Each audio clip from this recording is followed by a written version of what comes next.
What's going on YouTube? It is Ninja Turtle, and before I get this video underway, I just want to make a few things clear. I'm going to make a separate video discussing this in a second, but this channel is Ninja Turtle channel. If you watch any previous videos and I say blurty, it's because I decided to make a change here and making a whole facelift. So everything is now Ninja Turtle. This is a Ninja Turtle channel. Blurty is no more. And I just want to get that out the way. I know most of you don't really care about that. Let's just go ahead and talk about today's video. So in today's video, which I am going to try to do Marvel vs. Capcom Infinite content on a weekly basis. I'm shooting for every Friday. Like I said, it might be just lists, it might be news or whatever, but I'm going to try to do this once a week at least. Unless something comes up, and I might do it a little sooner than Friday. But anyway, Marvel vs. Capcom Infinite. I want to talk about this leak, and I know there's been already videos and people have already debunked the leak. It happened on New Year's Day. Here it is. If anyone has not seen any of this information, it was on Reddit, and this leak basically details what the character roster is going to be for Marvel vs. Capcom Infinite, as well as the possible DLC, even details characters that were cut or close to being cut, and even the possible release date. So I don't want to get into too much detail with this list because it has been debunked, though I will say that I'm not personally debunking it. I'm not saying that it's valid either. There's a lot of characters on here that I've already mentioned in my video of who is most likely to return. There's also characters that I haven't gotten to because I haven't made a wish list or likely to appear in the game list yet. Those are coming, but and those are, and even all of those videos, those are my personal feelings. I don't have any connections or anything like that. I just wanted to make videos to talk about the game because I love it so much. Now, what I want to point out about this list, however, is that it has giant characters, namely Fin Fang Foom, and the other one is Rathalos, who honestly, that's a Capcom character that I have no idea who the heck that is. But giant characters, is that something that we even want? Is that something that we ever expected? Now, don't get me wrong here.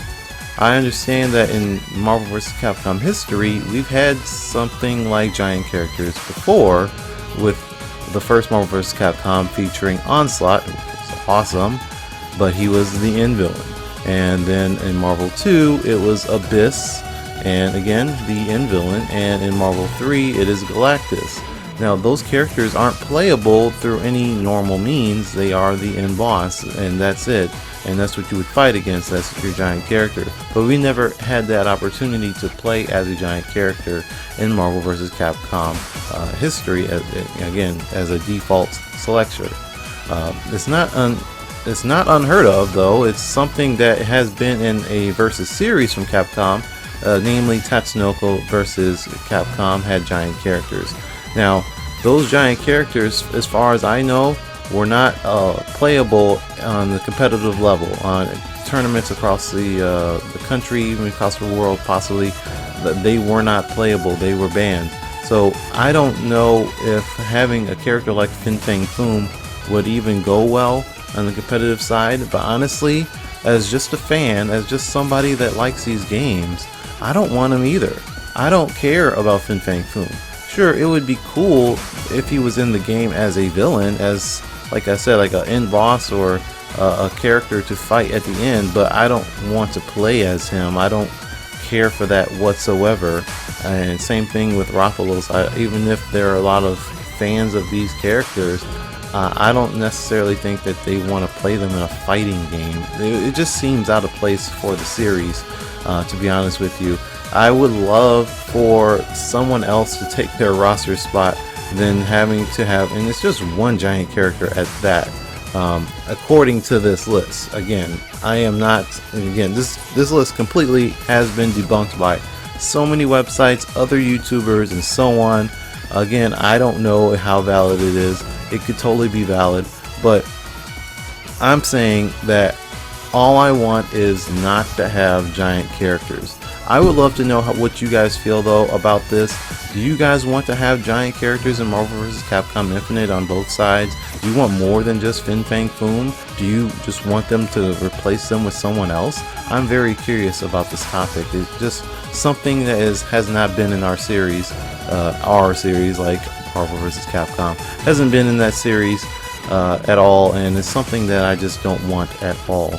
Now, the other thing I want to discuss is the release date, which is also hinted in this post here, that the game is basically going to come out sometime in fall of 2017. Now, fall can mean various things, but in terms of gaming, the holiday, they would label a game coming out in the holiday season. That means November or December of 20 or whatever year. So that's what holiday means. Despite November technically being fall, they would say holiday. Now, fall then, for the purposes of gaming, would be September or October.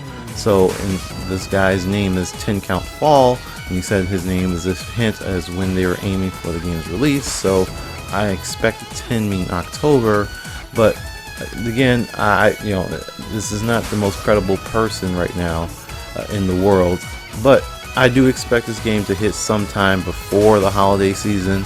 I do expect it to be after a few things have come out for Marvel, especially the Spider-Man movie, the Iron Fist show, the other things that they have, the Spider-Man game for PS4 as well. So I do expect it sometime in fall or holiday. I think holiday would be a little late, to be honest with you, but hey, that is, whatever they do with the development.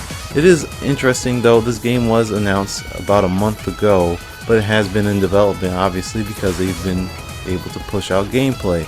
How long has it been in development is kind of a mystery, and I would love to know. As of right now, from what I know, the game, let's just say Marvel decided to make their change in having more console games. That was around April of 2016, I think maybe March, because that's when the whole Disney Infinity thing happened and all those people got laid off. But there was a lot of change in their way they thought about gaming. So they probably started reaching out to Insomniac, to Capcom, and all these other places where they're getting these games developed for consoles around that time. And let's just say Marvel vs. Capcom Infinite started development over the summer. Again, I'm not saying that's definitive, I'm just guessing right now.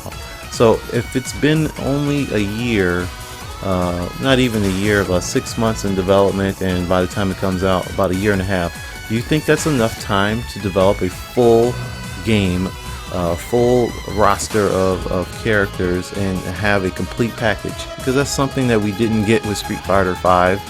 I know it was kind of rushed for the most part, and we still don't have an arcade mode for that damn game. I still miss it. I'm very butthurt about that.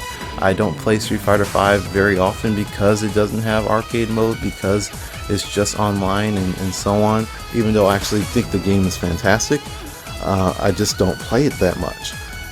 I don't want that to happen to my baby. That's Marvel vs. Capcom. Don't do that. Don't shortchange me on Marvel vs. Capcom, please. Make sure it has a complete package of online features and good UI and arcade mode and a good versus mode offline and online. Make sure it has good net code and so on. But just as long as it's good, we're good.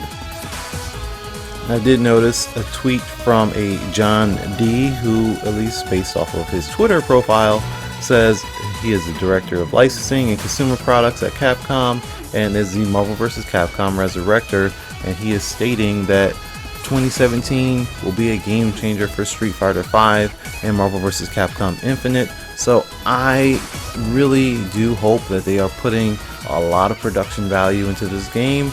I do hope that, like I said, have all of those features that were missing from from Street Fighter V, that, the arcade mode and so on.